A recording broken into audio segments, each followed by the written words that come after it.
இங்க விஜயும் காவேரியும் ரொம்ப நாள் கழிச்சு ஒன்றா இருக்காங்க. அந்த விஷயத்தில் அவங்க ரொம்பவே சந்தோஷமாக ஃபீல் பண்ணிக்கிட்டு இருக்காங்க. அது மட்டும் இல்லாமல் காவேரி இந்த மாதிரி எந்த ஒரு டென்ஷனும் இல்லாமல் அவங்க கூட இப்படி மடியில் படுக்கணும்னு எனக்கு ரொம்ப நாள் ஆசைங்க அப்படின்ற மாதிரி அவங்களோட ஆசைகளை எல்லாத்தையும் விஜய் கிட்ட சொல்லிக்கிட்டு இருக்காங்க. இப்படி இவங்க ரெண்டு பேரும் ரொம்ப சந்தோஷமாக நைட்டு இருக்க அடுத்த நாள் காலையில் எப்பவும் போல் கேஷுவலாக இங்கே சாரதா கிட்ட வந்து பேசிகிட்டு இருக்காங்க. அதே நேரம் சாரதாவும் இல்லை தம்பி உங்கள் எல்லாரையும் இன்றைக்கி கீழே படுக்க வச்சுட்டேன், அதுதான் கொஞ்சம் வருத்தமாக இருக்குது அப்படின்ற மாதிரி சொல்கிறாங்க. இப்படி அவங்க பேசிகிட்டு இருக்கும்போது கரெக்டாக அந்த இடத்துக்கு தாத்தா பாட்டி என்ட்ராகிறாங்க. இங்கே தாத்தா பாட்டி வந்ததை பார்த்துட்டு வீட்டில் இருக்க எல்லாரும் சரியான ஷாக்கு. அடுத்த நிமிஷமே காவேரி ஓடி போயிட்டு தாத்தா பாட்டி உள்ளே வாங்க அப்படின்ற மாதிரி இவங்க ரெண்டு பேரையும் உள்ளே கூப்பிட்றாங்க. ஆனால் அதே நேரம் அவங்களும் உள்ளே வர்றதுக்கு தயங்கிட்டு சாரதா சொன்னதுக்கப்புறம் உள்ளே வராங்க. உள்ளே வந்துட்டு இந்த பக்கம் தாத்தாவும் இங்கே பாருமா காவேரி எதுக்காக இந்த விஷயத்தை எங்கள் கிட்ட இருந்து மறைச்சிட்டேன், இதை பற்றி நீ சொல்லியிருந்தேன்னா நாங்கள் இந்த அளவுக்கு எக்ஸ்ட்ரீமாக இவ்வளோ பிரச்சனை போயிருக்காதுல்ல அப்படின்ற மாதிரி அவங்க ஒரு பக்கம் காவேரி கிட்ட பேசிகிட்டு இருக்காங்க. அதே நேரத்தில் தாத்தாவும் இங்கே விஜய் கிட்ட கோவப்பட்ட விஷயத்தை நினச்சி வருத்தப்படுறாங்க. அப்போ சாரதாவும் இங்கே பாருமா நாங்கள் வந்து தப்பான முடிவு எடுத்துட்டோம், நீ முதல்ல இனிமேல் உனக்கு என்ன முடிவு சரியாக இருக்கோ அதுக்கேற்ற மாதிரி பார்த்து எடுத்துக்க அப்படின்ற மாதிரி காவேரி கிட்ட சொல்லிடுறாங்க. காவேரி யோசிச்சுக்கிட்டு இருக்கும்போது பாட்டியும் இங்கே பாரு நான் வந்து நீ இந்த மாதிரி விஷயங்களை பற்றி சொல்லியிருந்தேன்னா இதை பற்றி நான் யோசிச்சிருக்க மாட்டேன், ஆனால் நான் உங்ககிட்ட டிவோர்ஸ் வாங்க வந்ததுக்கான காரணம் என்னன்னு உனக்கு நல்லாவே தெரியும், அந்த பசுபதி பிரச்சனைக்காக தான் டிவோர்ஸ் வாங்க வந்தேன். இப்படி நீங்கள் ரெண்டு பேரும் எங்களுக்கு தெரியாமல் இப்படி ஒரு வாழ்க்கையை வாழ்ந்துருப்பீங்கன்னு எங்களுக்கு தெரியாது. சொல்லப்போனால் நீ அக்ரிமெண்ட் லைஃப் தான் வாழ்ந்துட்டு இருக்கீங்க, அதுவும் அக்ரிமெண்ட் முடிஞ்சு போச்சு இல்லை, அப்போனா எல்லாமே முடிஞ்சு போச்சுன்ற மாதிரி தான் நான் நினச்சிக்கிட்டு இருந்தேன். ஆனால் இப்படி உன் வயிற்றில் குழந்தை வளர்கிற விஷயம் தெரிஞ்சிருந்துச்சுன்னா நான் ஏன் உங்களை பிரிக்க போகிறேன், நானே கண்டிப்பாக உங்களை சேர்த்து வைக்கிறதுக்கு தான் பார்ப்பேன் அப்படின்ற மாதிரி இன்னுமே பாட்டி கொஞ்சம் காவேரியை உதாசீனப்படுத்துகிற மாதிரி தான் பேசிகிட்டு இருக்காங்க. அப்போ அதே நேரம் தாத்தாவும் பாட்டி உனக்காக இதெல்லாம் வாங்கிட்டு வந்தான்னு சொல்லிட்டு பழம் ஃப்ரூட்ஸு இந்த மாதிரி நட்ஸு எல்லாத்தையும் கொண்டு வந்து இங்கே தாத்தா கொடுக்குறாங்க. இதை பார்த்துட்டு இருக்க பாட்டியும் இங்கே கொடுக்கும்போது எந்திரிச்சு நிற்கிறாங்க. அப்போ கரெக்டாக சாரதா காவேரி நீ முதல்ல அவங்க காலில் விழுந்து ஆசீர்வாதம் வாங்கிக்க அப்படின்ற மாதிரி சொல்கிறாங்க. ஆசீர்வாதம் வாங்குற நேரத்துக்குள்ளே இங்கே பாட்டியும் இங்கே பாரு இந்த விஷயம் எல்லாத்தையுமே நீ நம்ம வீட்டுக்கு கூட்டிகிட்டு போய் நான் உனக்கு கொடுக்கலான்னு பார்த்தேன், ஆனால் இப்போ இங்கே கொடுக்குற மாதிரி ஆயிடுச்சு, நீங்கள் ஏங்க முதல்ல எடுத்தீங்க அப்படின்ற மாதிரி இங்கே பாட்டி ரொம்பவே படப்படன்னு பேசிகிட்டு இருக்காங்க. அப்போ இதெல்லாம் கவனிச்சிட்டு இருக்க விஜயும் இங்கே அந்த விஷயத்தில் சுத்தமாக நாட்டம் இல்லாத மாதிரி எதுக்கோ ஏதோ நடக்குது அப்படின்ற மாதிரி அவர் பாட்டில் கண்டுக்காமல் உட்காந்துட்டு இருக்காரு. அதுக்கப்புறம் தாத்தாவும் இங்கே பாருமா நீ கிளம்பி வா ப்ளீஸ், நம்ம வீட்டுக்கு வந்துரு, நம்ம எல்லாரும் அங்கேயே ஒன்றா இருக்கலாம் அப்படின்ற மாதிரி சொல்கிறாங்க. அப்போ காவேரியும் அவங்க அம்மாவை திரும்பி பார்க்குறாங்க. சாரதா அடுத்த செகண்டு இங்கே பாரு காவேரி இதுக்கு மேலே உன் லைஃப்க்கு நான் குறுக்க நிற்க மாட்டேன், நீ லைஃப்பில் எப்படி இருக்கணும்னு ஆசைப்படுறியோ அதே மாதிரி இரு போதும் அப்படின்னு சொல்லிட்டு அவங்க காவேரி அனுப்பி வைக்க தயாராகிறாங்க. அதே நேரத்தில் இங்கே தாத்தாவும் உன்னோட பெட்டி படுக்கையெல்லாம் பேக் பண்ணுமா அப்படின்ற மாதிரி சொல்கிறாங்க. அப்போ காவேரி அங்கேருந்து மூவ் ஆகி போகிறாங்க. ஆனால் விஜயும் காவேரி ஒரு நிமிஷம் இரு, நான் தாத்தா பாட்டிட்டு கொஞ்சம் பேச வேண்டியது இருக்குன்னு சொல்லிட்டு தாத்தா பாட்டி நீங்கள் கொஞ்சம் வெளியில் வாங்க, உங்ககிட்ட நான் கொஞ்சம் பேசணும் அப்படின்ற மாதிரி இங்கே விஜய் அவங்க ரெண்டு பேரையும் தனியாக வெளியில் கூட்டிகிட்டு போகிறாங்க. அதே நேரம் இவங்க ரெண்டு பேருக்கும் ஒன்றுமே புரியல, இங்கே காவேரி வீட்டில் இருக்கவங்களுக்கும் ஒன்றுமே புரியல எதுக்காக இவர் பண்ணுறாரு அப்படின்ற மாதிரி அவங்க கொஞ்சம் ஷாக் ஆகுறாங்க. அதே நேரம் விஜய் வெளியில் போனதுக்கப்புறம் இங்கே தாத்தாவோட முகத்தையும் பாட்டியோட முகத்தையும் ஒரு மாதிரி பார்க்குறாங்க. அப்போ பாட்டியும் என்னாச்சுடா எதுக்காக எங்ககிட்ட கோச்சுக்கிட்டு வெளியில் கூட்டிகிட்டு வந்து நிற்க வச்சிருக்க, அதுவும் இல்லாமல் இப்போ நாங்கள் என்ன சொல்லிட்டோம், நம்ம கூட கிளம்பி வந்தானே சொன்னோம், நீ நம்ம வீட்டுக்கு வந்துரு, எந்த ஒரு பிரச்சனையும் இருக்காதுன்னு தானே சொன்னோம் அப்படின்ற மாதிரி இங்கே பாட்டி சொல்கிறாங்க. ஆனால் இது கேட்டுட்டு இருக்க விஜய் ரொம்பவே சைலண்டாக இருக்காரு.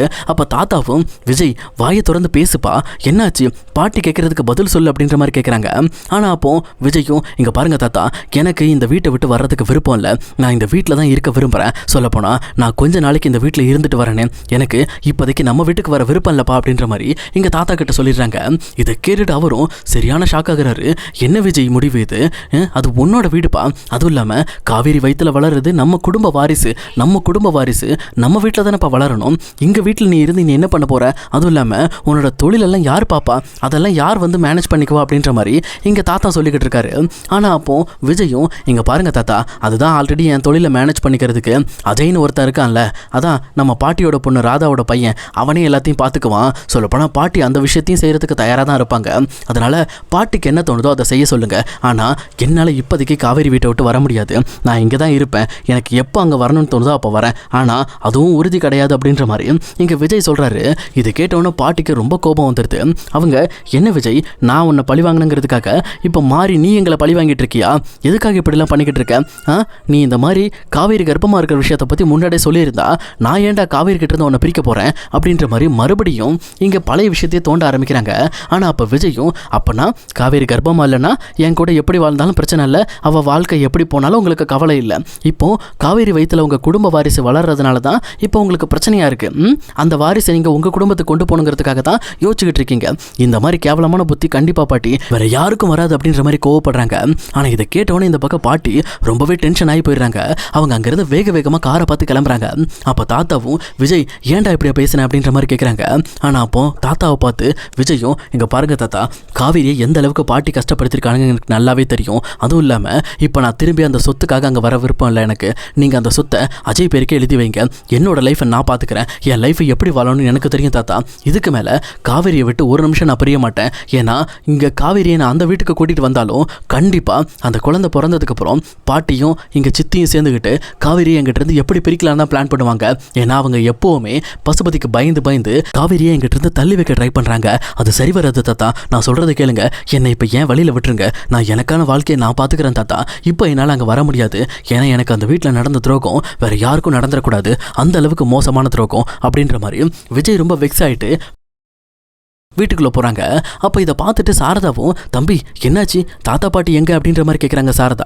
ஆனால் அப்போ அதே நேரம் இங்கே விஜயும் இல்லை அத்தை அவங்க வீட்டுக்கு கிளம்பிட்டாங்க, சொல்லப்போனால் நான் கொஞ்ச நாள் இங்கே இருந்துட்டு வரேன்னு சொல்லிட்டேன், அதனால் அவங்க சரி ஓகேன்னு சொல்லி கிளம்பிட்டாங்க அப்படின்ட்டு விஜய் சொல்லிட்டு பக்கத்து போர்ஷனுக்கு அவர் கிளம்பிடுறாரு. இதை பார்த்துட்டு இங்கே சாரதாவுக்கு ஒன்றுமே புரியல. ஆனால் பக்கத்தில் இருக்க குமரனும் என்ன பிரச்சனையாக இருக்கும், ஒருவேளை விஜய் வரமாட்டேன்னு சொல்லியிருப்பாரா அப்படின்ற மாதிரி அவங்க ஷாக் ஆகிட்டு இருக்காங்க. ஆனால் இங்கே கங்காவுக்கு இன்னும் எரிச்சலாக இருக்குது, சே இப்படியே வீட்டை விட்டு போயிடுவாங்கன்னு பார்த்தா இப்போ மறுபடியும் இதே வீட்டில் இருக்க போகிறாங்களா, இவங்க இந்த வீட்டில் இருக்கிற வரைக்கும் நம்மளுக்கு நிம்மதி இருக்காது, நம்மளை போட்டு படாத பாடுபடுத்துவாங்க, அதுவும் இல்லாமல் நம்ம வீட்டுக்காரன் தான் முட்டாள், அவனை தான் முட்டாளாக நடத்துவாங்கன்ற மாதிரி அவங்களுக்குள்ள கொஞ்சம் புகஞ்சிக்கிட்டு இருக்கு. இப்படி இது ஒரு சைடு இருக்க, இன்னொரு சைடு பாட்டி தாத்தாவை வீட்டுக்குள்ள அமுச்சு வச்சுட்டு ராதா காரில் தான் உட்காந்துருந்துருப்பாங்க. அப்போ காரில் உட்காந்துருக்க ராதா கிட்ட போயிட்டு பாட்டி நடந்த விஷயம் எல்லாத்தையுமே சொல்கிறாங்க. இதை கேட்டுட்டு இங்கே ராதாவும் ஏன் இப்படி விஜய் பண்ணிக்கிட்டு இருக்கான், அவன் பண்ணுற விஷயம் எதுவுமே சரியில்லையே, அவன் பண்ணுற விஷயத்துக்கு அந்த சொத்து பத்தெல்லாம் அவன் கையில் இல்லாமல் போனதான் அவனுக்கு அதோட அருமை தெரியும் அப்படின்ற மாதிரி இங்க ராதா சொல்றாங்க.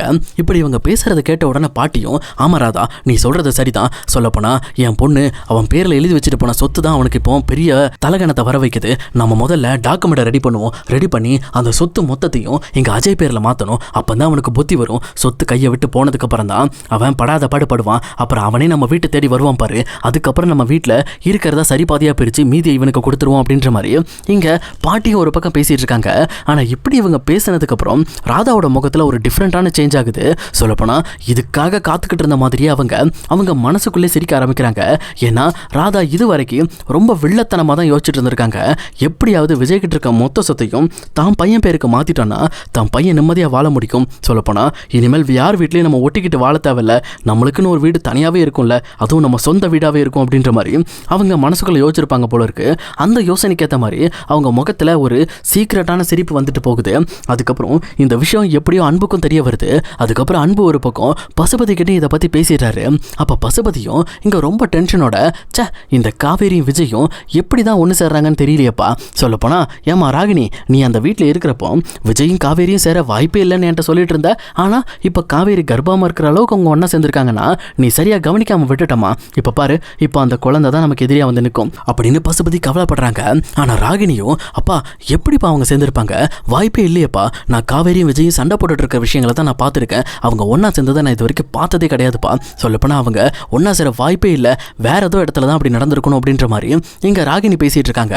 ஆனால் இன்னொரு பக்கம் பசுபதி யோசிச்சு பார்த்துட்டு இல்லைம்மா இப்போ நமக்கு ஒரு சரியான துருப்புச்சீட்டு கிடச்சிருக்கு, இதை வச்சு கண்டிப்பாக நம்ம விஜயை பயமுறுத்த முடியும், இது வரைக்கும் விஜய் நமக்கு பயப்படாமல் இருந்திருக்கலாம், ஆனால் இனிமேல் அந்த குழந்தைக்காக அவன் பயப்பட்டு தான் ஆகணும், ஏன்னா காவேரி வயிற்றில் இருக்க குழந்தையை நம்ம ஏதோ பண்ணிடுவோம்னு சொல்லி மிரட்டினாலே போதும் இங்கே விஜய் ஒன்றுக்கு விட்டுருவான், அந்த மாதிரி அவனை மிரட்டுற மாதிரி நம்ம ஒரு வேலையை பண்ணணும் அப்படின்னு சொல்லிட்டு இங்கே ராகினியும் அஜய் பசுபதின்னு சொல்லிட்டு இவங்க 3 பேர் கிளம்பி விஜய் வீட்டை பார்த்து போகிறாங்க.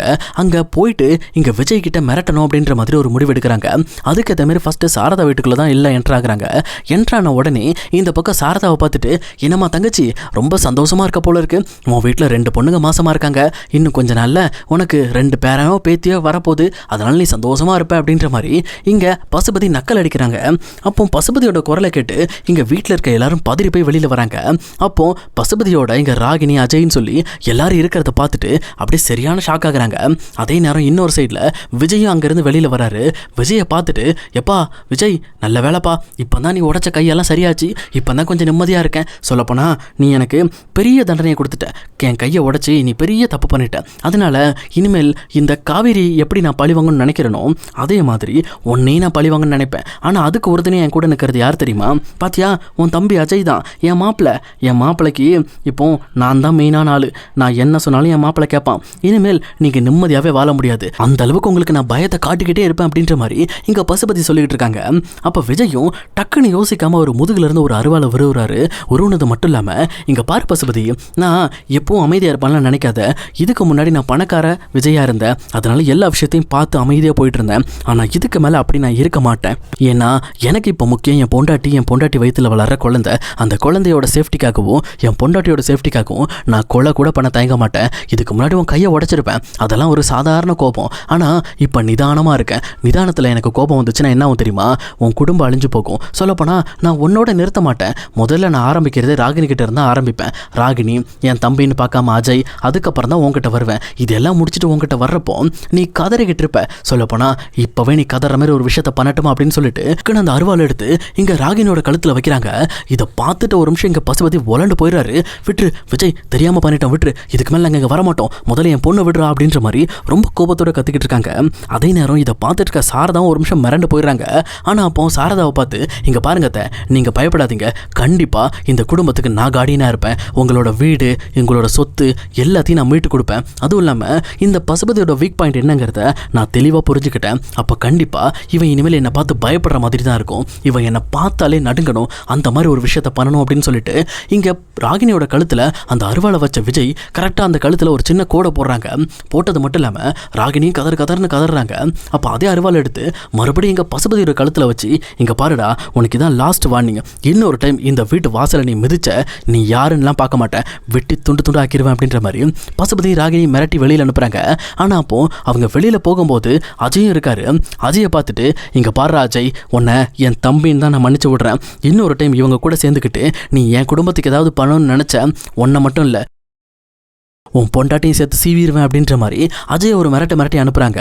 இப்படி விஜய் பேசுகிறத பார்த்துட்டு அஜய்க்கே கொஞ்சம் பயமாயிடுது. ஏன்னா இது வரைக்கும் விஜய் இந்த அளவுக்கு ஆக்ரோஷமாக அதுவும் நிதானமாக நடந்துக்கிட்டது இல்லை அப்படிங்கிறத புரிஞ்சுக்கிட்டு அவங்களும் கொஞ்சம் பயப்பட ஆரம்பிக்கிறாங்க. அதுக்கப்புறம் இங்கே சாரதாவும், என்ன தம்பி இது, அருவாளெல்லாம் எடுத்து இப்படி பண்ணுறீங்க, இதெல்லாம் தப்பு தம்பி, காவேரி வயிற்றில் குழந்தை இருக்கிறப்போ நீங்கள் இப்படிலாம் பண்ணக்கூடாது அப்படின்ற மாதிரி சொல்கிறாங்க சாரதா. ஆனால் இது கேட்ட விஜயும், இங்கே பாருங்க அத்தை, நம்ம குடும்பத்துக்கு பிரச்சனைன்னு வந்தால் முதல்ல வந்து நிற்கிறாள் நானாக தான் இருப்பேன். அதனால் காவேரிக்கு எந்த பிரச்சனையும் நான் வரமுட மாட்டேன், நீங்கள் அமைதியாக இருங்க, நான் பார்த்துக்கிறேன், இந்த பசுபதியை எப்படி சமாளிக்கணும்னு எனக்கு தெரியும் அப்படின்ட்டு இங்கே விஜயும் பசுபதியை சமாளிக்கிறதுக்கும் இன்னொரு பக்கம் தான் தாத்தா பாட்டிக்கு கொடுத்த பதிலடிக்கும் கொஞ்சம் சந்தோஷப்பட்டுக்கிறாரு. சொல்லப்போனால் இதை பார்த்துட்டு இருக்க காவேரிக்கு தான் இன்னும் கொஞ்சம் கஷ்டமாக இருக்குது. ஏன்னா விஜய் திரும்ப பிரச்சனைக்குள்ளே போய் மாட்டிக்கிட்டு இருக்காரு. இப்போ எப்படி இவரை இந்த பசுபதி பிரச்சனையிலேருந்து தப்பிக்க வைக்கிறதுன்னு தெரியாமல் அவங்க ஒரு பக்கம் குழம்பிக்கிட்டு இருக்காங்க.